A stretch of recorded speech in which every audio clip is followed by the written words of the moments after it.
జనసేన శాసనసభ్యులందరితో కూర్చొని మొత్తం అన్ని పర్యవేక్షించాం, చూసాం. లోపల చూస్తే అంటే ప్రాబ్లం ఏముందంటే కొత్త అది చాలా 454 కోట్లు పెట్టి కట్టారు. 69 ఎకరాలలో 7 బ్లాకులలో 7 బ్లాక్స్ 7 బ్లాక్స్ నిర్మాణానికి వాళ్ళు చేశారు.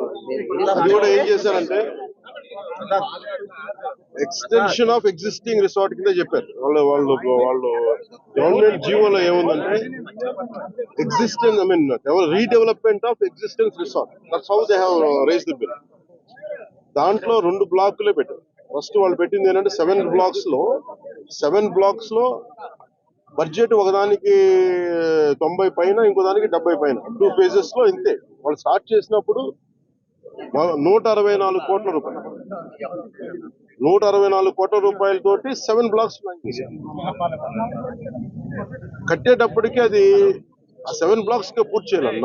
4 బ్లాకులకి అంటే మనం చూస్తే 4 బ్లాక్ అంటే బిల్డింగ్ కాదు, residential block is 1, CMO office is 1. ఇవన్నీ కూర్చొని అలాగా వాళ్ళు 7 బ్లాకులు ప్లాన్ చేసుకుంటే 4 బ్లాకులే కట్టారు.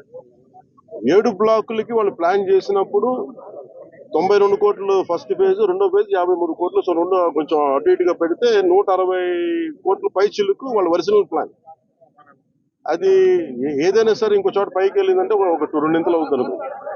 కానీ ఇది 454 కోట్లు అయింది. Not even for the entire 7 blocks, it is only 4 blocks. 4 బ్లాకులకే 454 కోట్లు అయింది. ఒరిజినల్ ప్లాన్ 92 కోట్లు ఫస్ట్ ఫేజ్, సెకండ్ ఫేజ్. దీనికి లోపలికి వెళ్ళి చూసి నేను వచ్చినప్పటి నుంచి కూడా మమ్మల్ని గత కాలం రానివ్వలేదు. ఇప్పుడు ఏమైపోయింది, ఒక డ్యామేజ్ జరిగిపోయింది. ఋషికొండ ఒకప్పుడు ఇక్కడ రిసార్ట్స్ ఉన్నప్పుడు టూరిజం మన శాఖకి ఆదాయం 7 కోట్లు ఉంది.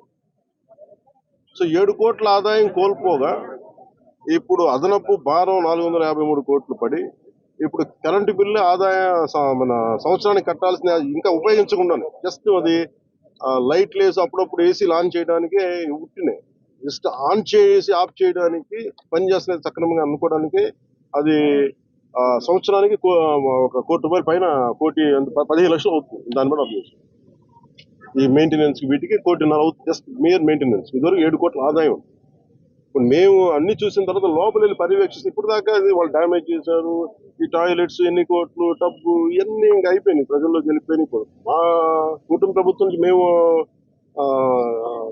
పిఎస్సి చైర్మన్, మన సివిల్ సప్లైస్ మినిస్టర్ మనోహర్ గారితో, టూరిజం శాఖ మంత్రివర్గంతో అందరితో కూర్చున్నప్పుడు, నాతో అంటే జనసేన సభ్యులతో కూర్చున్నప్పుడు, గౌరవ శాఖ సభ్యులతో కూర్చున్నప్పుడు జరిగిన డ్యామేజ్ జరిగిపోయింది. తొలచాల్సిన కొండ తొలిచేశారు, పాడు చేశారు. ఓకే, వీటన్నిటిని మించి ఇప్పుడు మన ముందు ఏముందని దీన్ని how well we can utilise 400 change చెప్పి ఎలా పెట్టాలి. చాలాసార్లు అనేక మార్లు మేము కేబినెట్ మీటింగ్ చర్చించాం. ముఖ్యమంత్రి గారు కూడా దీని మీద ఎలా చేయాలనేది ఆయన అందరిని అడుగుతూ ఉన్నారు. సో మేము ఈ పర్యటన తాలూకు ముఖ్య ఉద్దేశం ఏంటంటే, ఈ పర్యటన ద్వారా ఫస్ట్ మేము అసలు ఏం చేయాలనేది మాకు ఇది ఇండివిజువల్ కుటుంబ ప్రభుత్వం కాబట్టి జనసేన పార్టీ తరఫు నుంచి వాట్ ఈస్ అవర్ అనేది అంటే వాట్ ఈస్ అవర్ వ్యూ అనడానికి మనం ఇక్కడి నుంచి మంగళగిరిలో కూర్చోనో లేదంటే ఇంకా ఊళ్ళో కూర్చొని చేయడం, ప్రత్యక్షంగా ఒకసారి ఫీల్డ్ విజిట్ చేసి వచ్చే పరిష్కారం వేరుంటుంది. సో లోపలికి వెళ్ళి కూర్చొని మేము చూస్తున్నప్పుడు పెచ్చులు ఊడిపోతా ఉన్నాయి. ఆ సీఎంఓ ఆఫీస్ బ్లాక్ లో ఆల్మోస్ట్ వాళ్ళు ఎవరు పేషీలో కూర్చునే ఆ పైకప్ పడిపోయింది, నీళ్లు లీక్ అవుతున్నాయి. ఇది 2 చేయాలి. ఒకటి, బిల్డింగ్స్ అన్ని సేఫ్టీ ఆడిట్ జరగాలి, అదొక చర్చించాం. 2, అసలు దీని ఎట్లాగా సేఫ్టీ ఆడిట్ జరిగిన వెంటనే ఎట్లా దీని ఆదాయ మార్గాలు పెంచాలి. మీరు ఎవరైనా సరే వ్యాపారం చేద్దాం అనుకున్న వాళ్ళు కూడా ఇలా గత ప్రభుత్వం ఏం చేసింది, అది వాళ్ళ ముఖ్యమంత్రి కార్యాలయం కింద, వాళ్ళ నివాసం కింద, వారి కుటుంబ నివాసం కింద పెట్టారు. మనం ఆలోచిస్తుంది ఏంటంటే ఇది ఆదాయం, ఇది టూరిజం శాఖ ప్రాపర్టీ, ఇది should remain as Andhra Pradesh government ప్రాపర్టీగా ఉండాలని మా అందరి కోరిక. దట్స్ వాట్ ఒక 4 రెజల్యూషన్ తీసుకున్నాం. ఒక ప్రైవేట్ వ్యాపారం ఎవరైనా సరే ₹1 కోటి పెట్టుబడి పెడితే కనీసం ₹1 ఆదాయం రావాలనుకుంటుంది.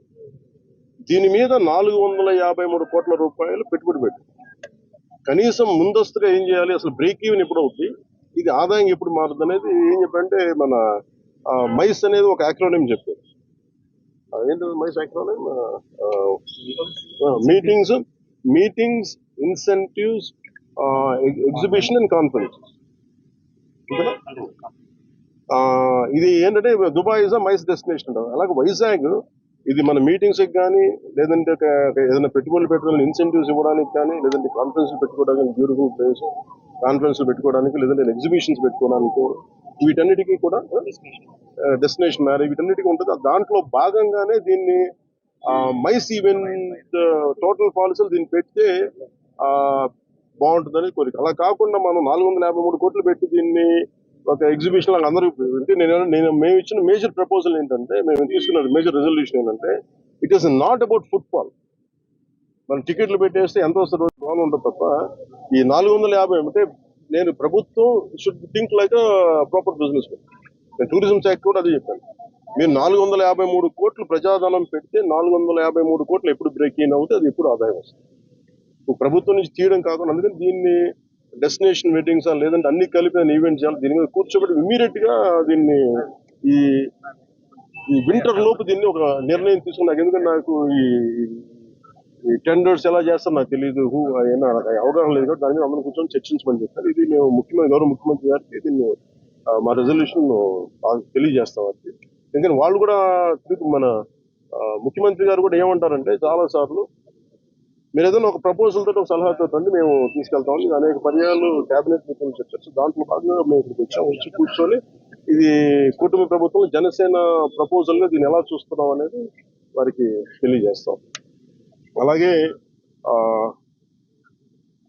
మనోహర్ గారు మన సూచన ఏంటంటే దుర్గేష్ గారు కూడా వెంటనే మాట్లాడుతుండగా వెంటనే దీన్ని మెయింటెనెన్స్ చేయించింది. ఎందుకంటే దుమ్ము పట్టేస్తున్నాయి, ఒక ఆల్మోస్ట్ ఒక 1/4 ఇంచ్ దుమ్ము ఉంది. సో వెంటనే క్లీన్ చేయించిన ఎవరు పడితే వాళ్ళు వెళ్ళిపోతా ఉన్నారు. అందుకని దీన్ని ప్రొటెక్ట్ చేయడం దీన్ని కేర్ తీసుకోవడం లేదు. థ్యాంక్స్.